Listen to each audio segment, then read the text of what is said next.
and you're being pitched to, like you're being sold to, and then there's all this infighting and crying about PR lists and finger pointing and this person and that person. You realize there's like criminals among us, and you're like, who the hell is my money going to? Like, I'm supporting them for what?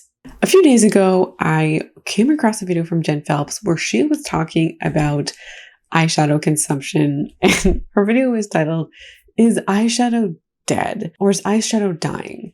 And in her video, she talked about why she believed that the popularity of eyeshadow was decreasing or is decreasing. And her video got me thinking about makeup consumption a little bit more generally. She talked about changing makeup trends and other types of products being, more trendy or more used, like heavier blush looks, therefore less eyeshadow looks. She talked about how videos where she and others are reviewing eyeshadow palettes aren't getting the kinds of views anymore, the market being saturated. And while she wasn't intending to imply her analysis to other kinds of makeup, her video got me thinking about trends on beauty YouTube, because I have noticed some myself. I have noticed that videos from the big beauty gurus from the golden age, perhaps, of beauty YouTube, they're not getting the same traction as they used to. Some for maybe obvious reasons, like Jaclyn Hill is very much not as liked as she was previously, but also others like Manny MUA, Laura Lee, Tati Westbrook, formerly Glamour Guru, and even Nikki Tutorials. Their views aren't the same as they used to be. If there was an exception, it would be Nikki Tutorials, but generally speaking, these beauty gurus could easily get 1 million views per video. Many of these creators are getting 100 to 200,000 views. Comparatively big difference. We've also heard speculation for many years that beauty YouTube is dying.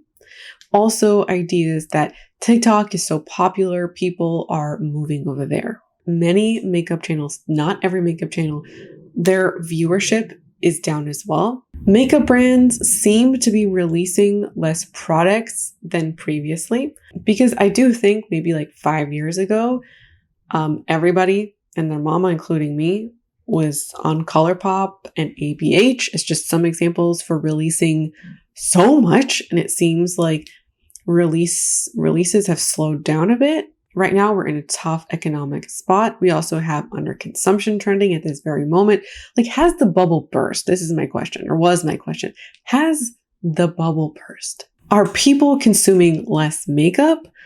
Are people consuming content differently than they used to 7 years ago?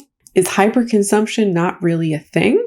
It's a thing for influencers and TikTokers, but is the average person hyperconsuming? I know that on this channel, I do share a lot of hyperconsumption, and while we can be influenced to overconsume, that, even if it's true, doesn't have to look one for one like what we're seeing with influencers. Today, I want to share my opinion on what I think is happening, why I think we're seeing a decline in makeup content, why people may appear less interested in makeup, and also why overconsumption isn't actually in a downturn. I think there's some simultaneous events that are intertwining together to create a bit of a unique situation. This is ultimately my opinion.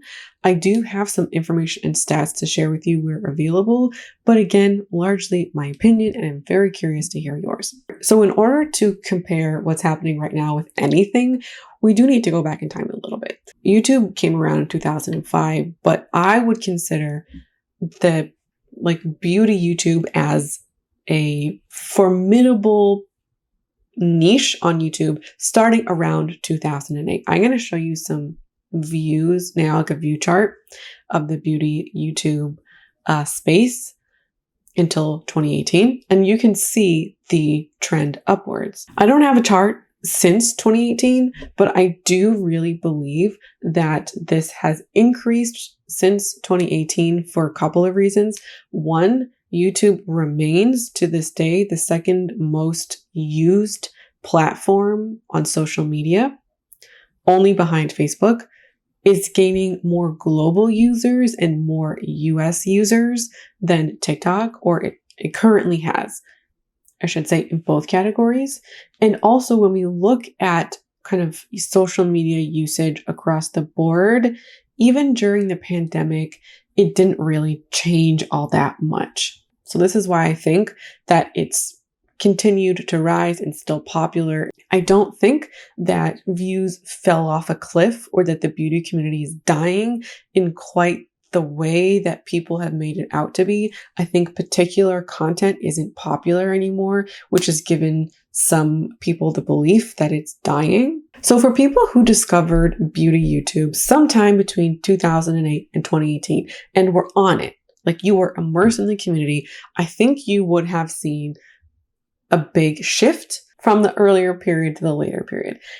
In the earlier period, until I would say about 2012-ish, maybe 2013, you saw and you hear about it when people talk about old school beauty YouTube, the woman on the floor talking about her makeup, or just the like chatty, nervous energy.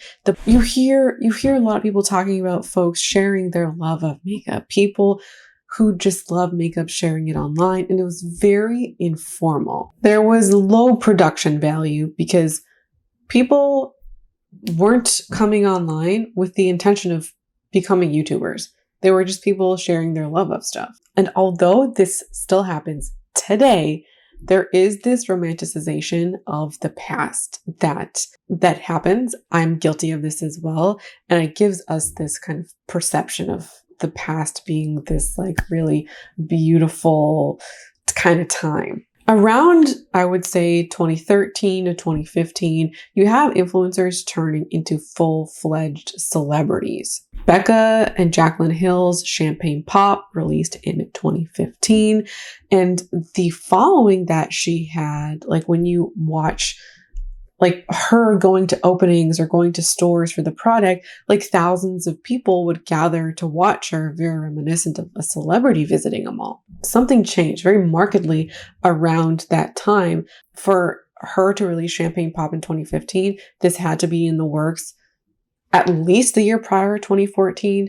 And something changed very fundamentally in the space to view a YouTuber as a celebrity of sorts, to make money off of them, or for them to make money in this kind of capacity. And Champagne Pop, in my opinion, set the stage for future collaborations and viewing the YouTuber as a money-making entity, both brands as looking at YouTubers this way, and also YouTubers looking at this as a career path in this way. Because the floodgates kind of opened after that. ColourPop was doing some collabs around this time as well, but they are mostly bundles in like 2014, 2015-ish. But after Becca and Champagne Pop, she collaborated again. You have collaborations with Morphe and ColourPop, ABH.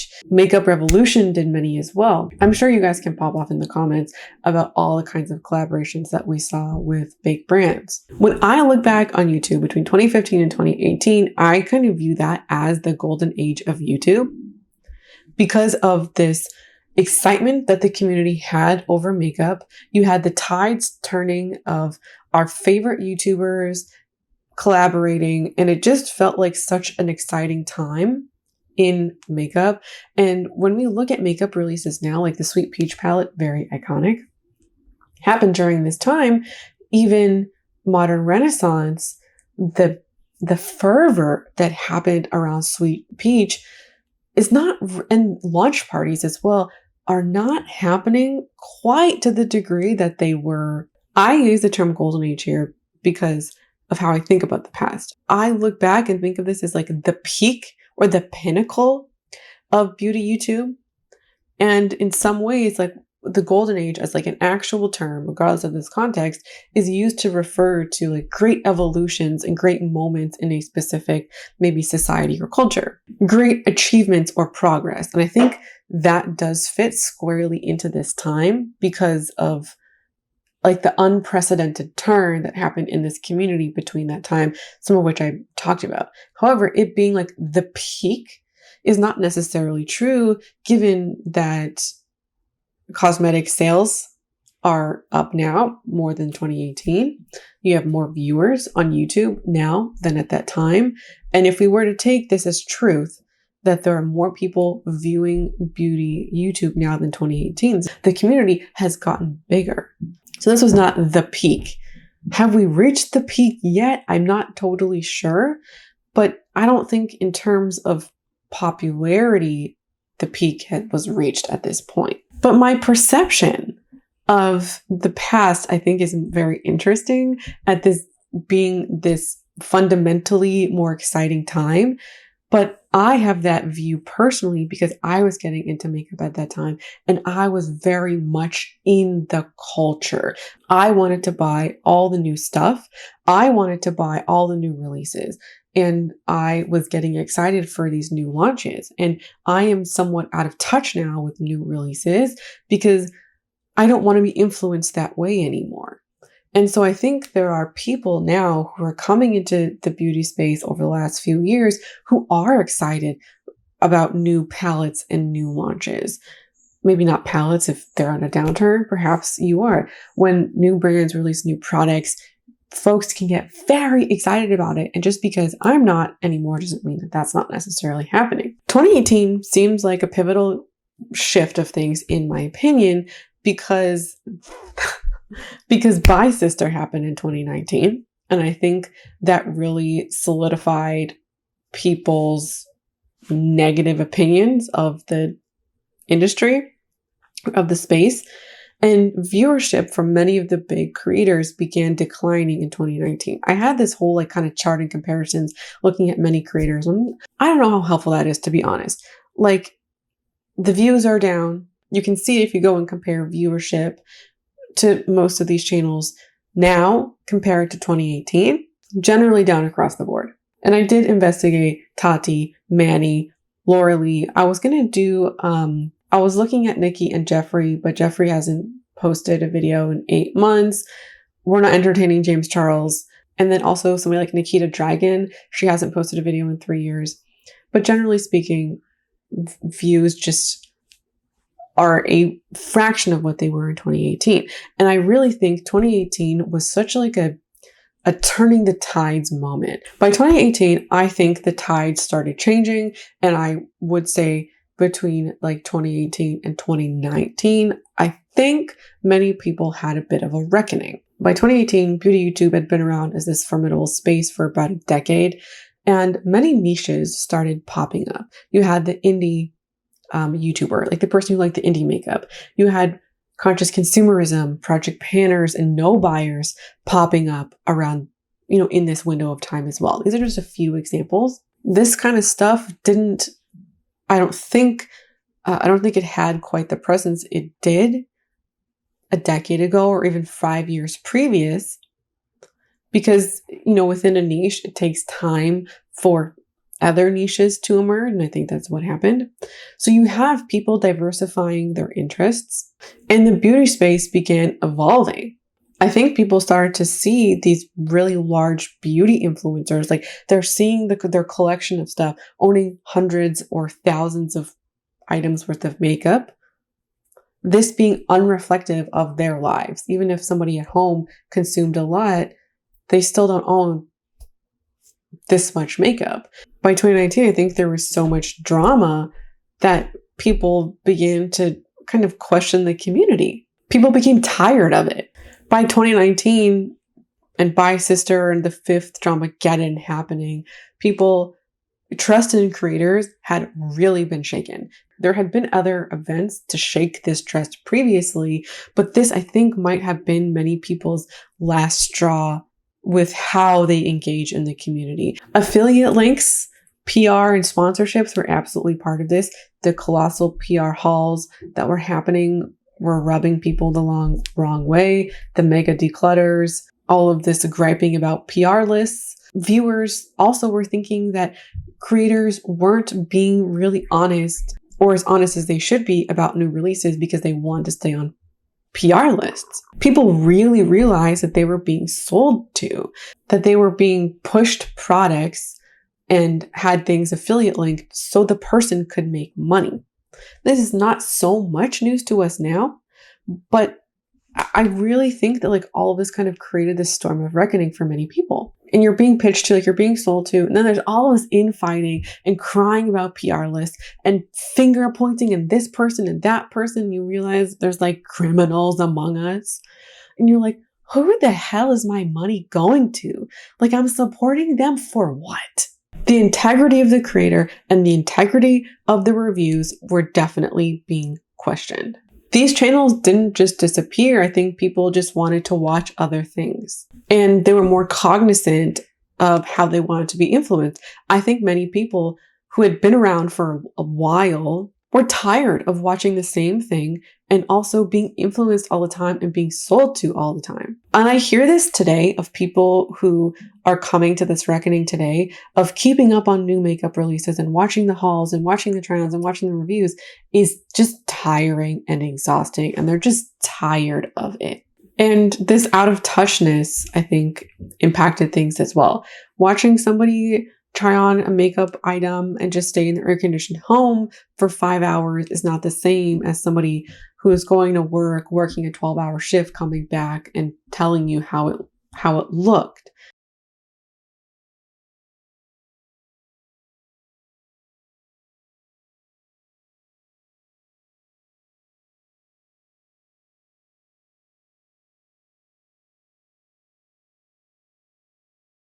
Makeup taste changed as well.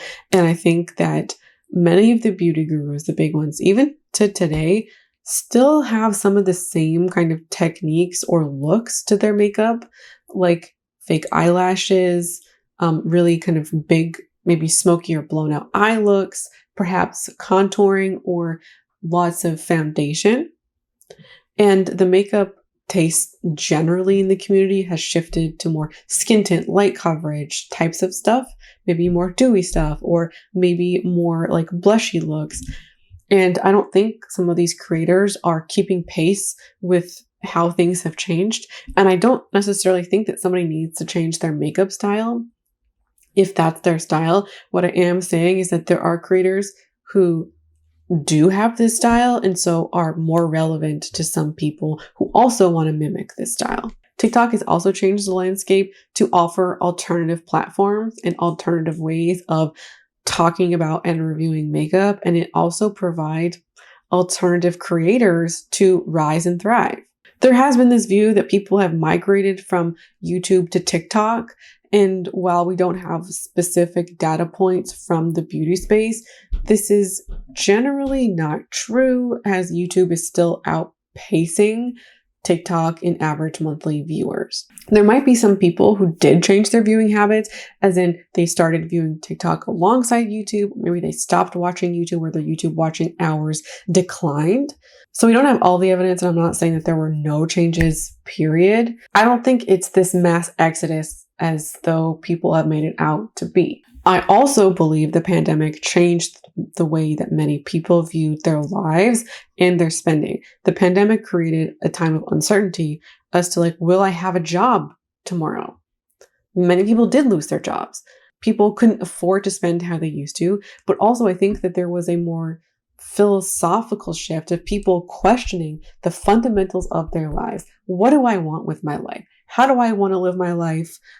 Like, where am I going in life? Some people might have kept or lost their job and had this questioning anyways of what do I want for myself? What do I want for my life? Is my life going how I want to? And they look around and they say, no, actually, I'm spending all of my money on all of this stuff. I don't want to live that way anymore. Then they go to budgeting or low buys or no buys or changing their habits or whatever, and things change. I think so many people questioned their lives during the pandemic. The decline of these large creators doesn't mean beauty YouTube is dying. I think they are simply less relevant than they were 7 years ago. People, and I also think that there's a subgroup of people, that millennials and potentially Gen Xers who were around a decade ago, who just like noped out. You know, they're just tired of all of this being influenced and all of the shit that has happened with the big beauty gurus. So they changed what they're watching, or they stopped consuming. This, I think, represents some of this change, but definitely not all of it. If you're somebody who this is reflective of, I'd be very curious to hear from you. And if people are tired of anything, it could be the specific creator, like they're tired of the drama and the way that they've been influencing them. They could be tired of the content format itself, the long form content, or how people review. I've seen an increasing amount of people who recognize that they are being negatively impacted by the content that they watch online and recognizing that the way that they shop is a problem. I've only seen more of that, since I started. This, I can say, is some bias because of the content that I make attracting certain kinds of people, because I do know that I go and check out these big influencers. Their comment section are filled with people who are saying, I love this. Where can I buy this? They want to buy more stuff, like retail therapy. They're addicted to Amazon, like, haha, addicted to Amazon kind of thing. And you see a lot of comments supported that. So I'm not saying that my space on the internet is reflective of majority, but I do think that there are more people who are becoming more conscious of how they're shopping, because critiques of overconsumption have only become bigger. There's more of them and they are louder. Even though this is true, I think the community is shifting. Like, this view of wealth flexing in large makeup collections has become so undesirable for so many people. And wealth flexing in the beauty community is not the same as it was in 2018 either. You had get ready with me in private jets and Lambos.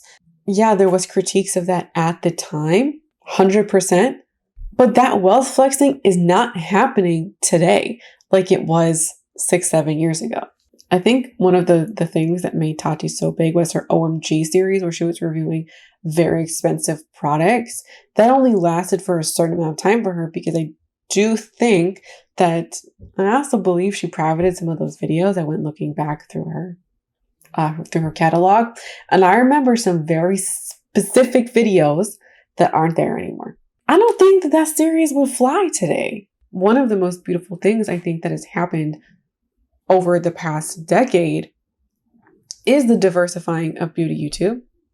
Having more people who have different opinions, who are producing different kinds of content in different niches, crop up. I also think the critiques of overconsumption are really opening people's eyes, because I personally don't think that I would be here today in this capacity if I had not seen some online myself. So if millennials are so burnt out from all these new makeup releases, what's going on? I have a few ideas. The first is that I don't think it's every millennial or every person who was in the beauty space a decade ago. I think it's a subset. So I don't want to make it seem like this is everybody. I think it's just a small subset. And I think that there is still a larger portion where other things are happening.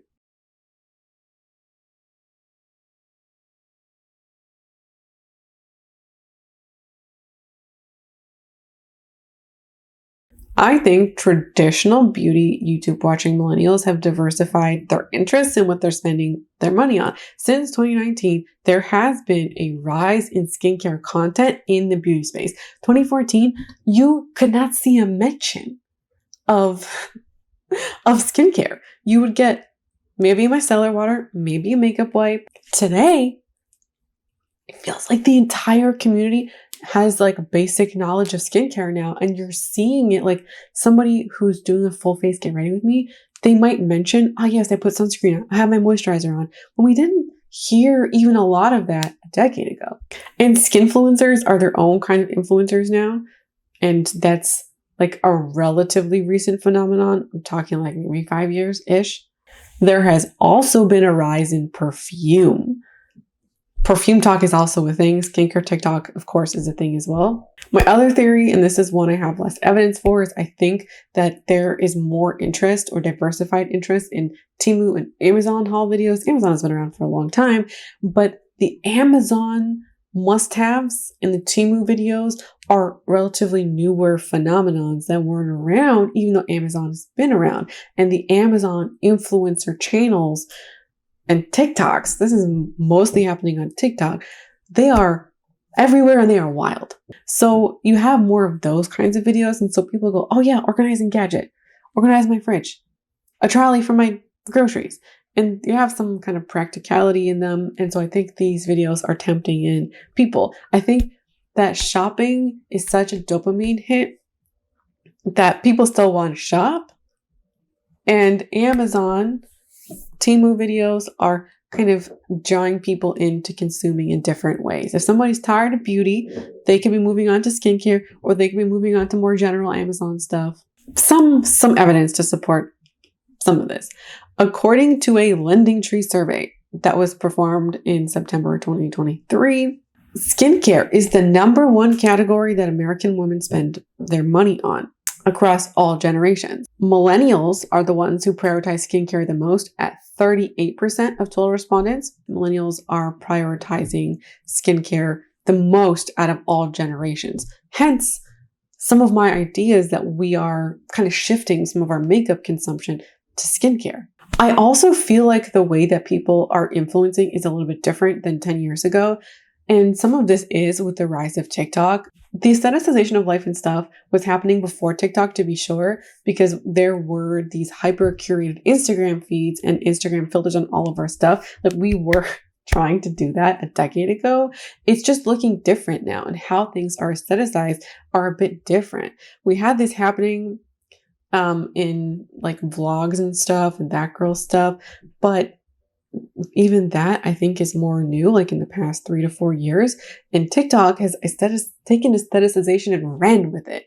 You know, we have people selling us stuff and promoting stuff through aesthetics without even trying products anymore, or without ever verbalizing a single word about the thing. They're just showing us cute stuff.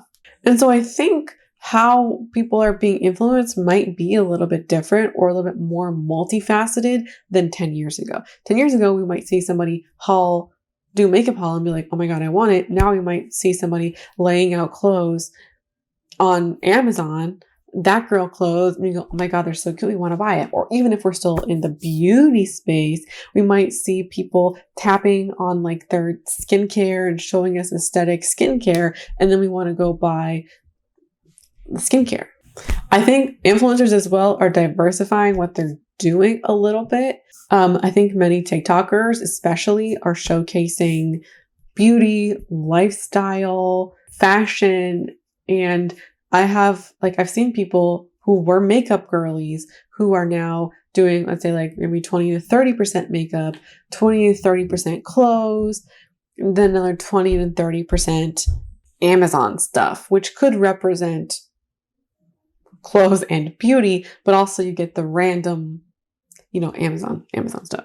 My initial theory was that millennials were purchasing less makeup and were over-consuming in other areas, whether that's skincare or Amazon stuff.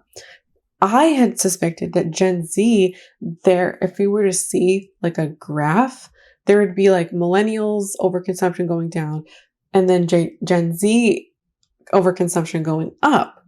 Because they've been coming into more money as they get older, and the ability to buy stuff is just more present than it was 10 years ago.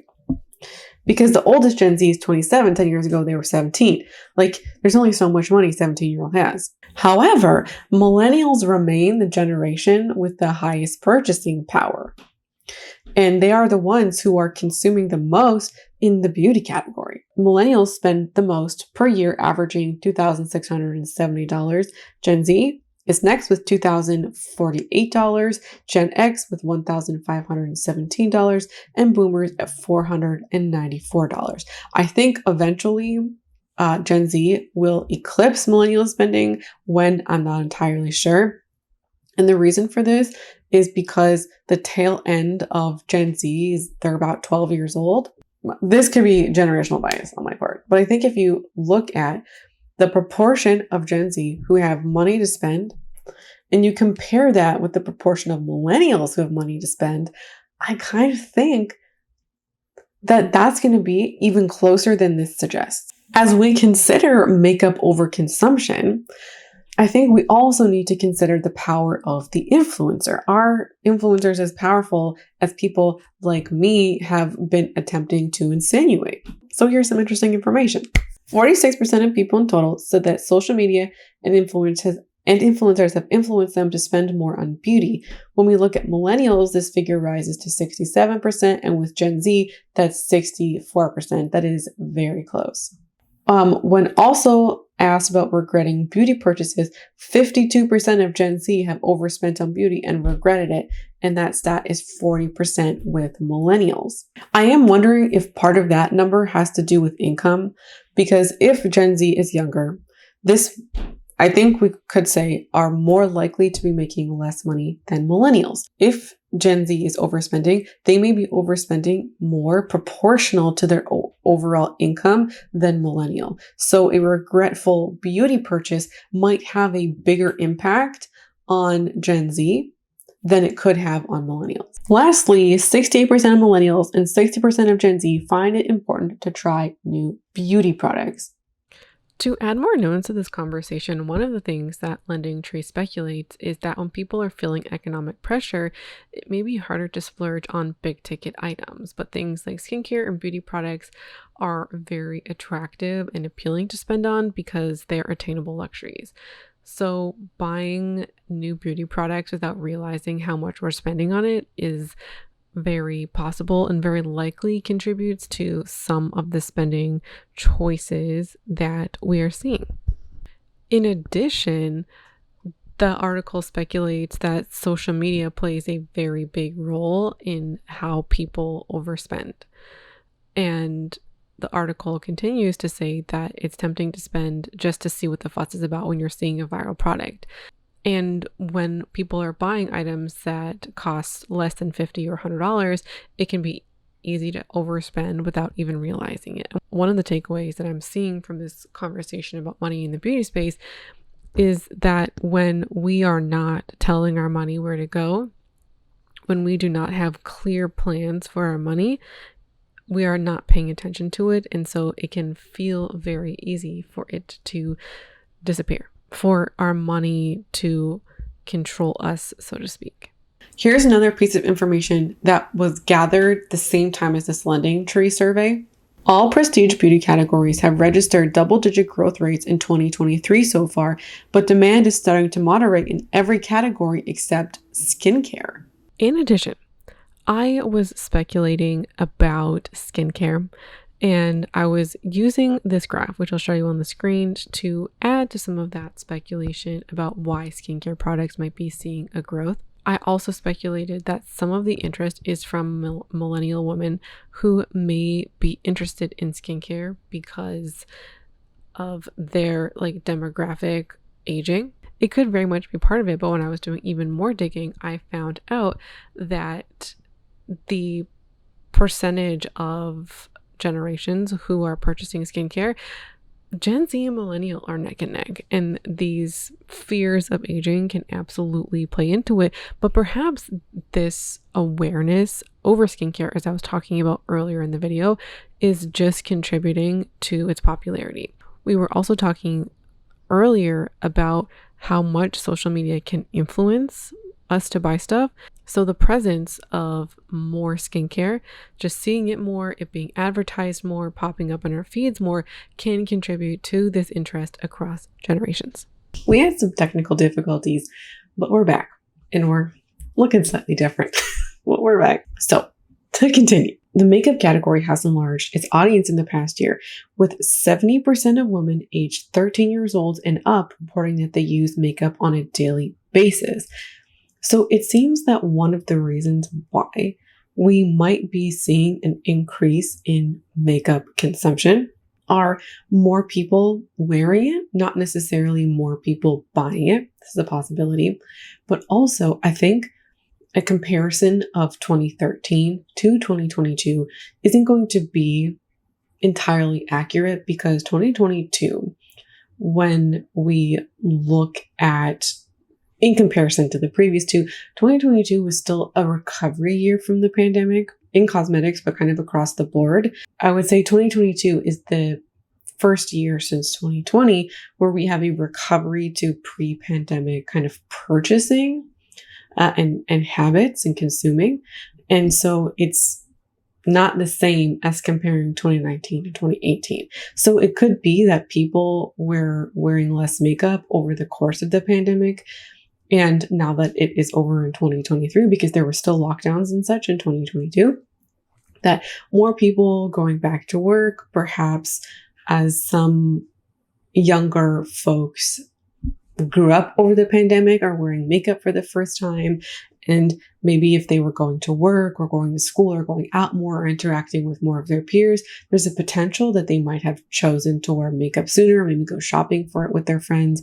I'm not trying to say that people only wear makeup for others, but I think that there was a level of like coziness at being at home and just this retreat to a more kind of cozy, basic, minimal life for some people. So today in 2024, when we think about influencer culture and people being influenced, even what people watch, I think beauty YouTube is much more mainstream today than it was a decade ago. And I also think that instead of people transferring what they're watching from YouTube to TikTok, I think TikTok has just added to the fervor. And I think, if anything, TikTok has maybe encouraged this fervor to buy things by creating more excitement over products and showcasing products and consuming behavior in new ways. So TikTok has found new ways to attract us to products or showcase products in more attractive ways. Skincare is a growing category, and we do see that with its interest on social media, both TikTok and YouTube. So this is my speculation, and ultimately to answer the question, has the bubble burst? No, I don't think the bubble has burst. I don't think makeup consuming is on the decline. I don't think that we're there. And while there is a rise in conscious consumer content and also more critical commentary, because not all conscious consumer content is critical content. We have people who claim to be sustainable or ethical or conscious consumers or having those things in mind and pitching people ads and sponsorships and taking PR and still influencing people to buy things. I have more thoughts perhaps coming in an upcoming video, but having somebody labeled conscious consumer doesn't make them anti-consumption or doesn't make them speak critically about consumer culture. Both of these kinds, the critical commentary and conscious consumerism, there are more of these channels cropping up on TikTok and YouTube, just more and more every year, which is really amazing. And this, is getting into the zeitgeist and into our current discourse, but makeup overconsumption hasn't run its course. It's not over yet. And I kind of hope we get to that point, but we are certainly not there yet, especially as influencers find new and creative ways to make products more appealing. And as I was kind of talking about earlier in this video, I do think that there might be certain demographics who are changing their consuming habits. I say that all the time on this channel, and it doesn't have to be millennials. I have Gen X's, I have baby boomers on this channel, I have Gen Zers. I have seen a shift in my demographics, as I mentioned, more younger people looking to be more critical of what they're consuming, both physical things and online things. So it's not necessarily a one-for-one, or I should say like a specific demographic. But I do think that my own personal circumstances has made me more kind of considerate of how other millennials might be feeling, or folks who were online a decade ago or 15 years ago, how they might have had a reaction to the overconsumption online. So that's the video. I would love, love, love to hear your thoughts. How has your consumption changed over the past 5 to 10 years or however long you've been online? I really, really would love to hear you weigh in the comments. So thanks so much for watching and being here today. I would love for you to subscribe and catch more videos like this and other very fun content coming your way in August. So I hope to see you again around here soon. Bye.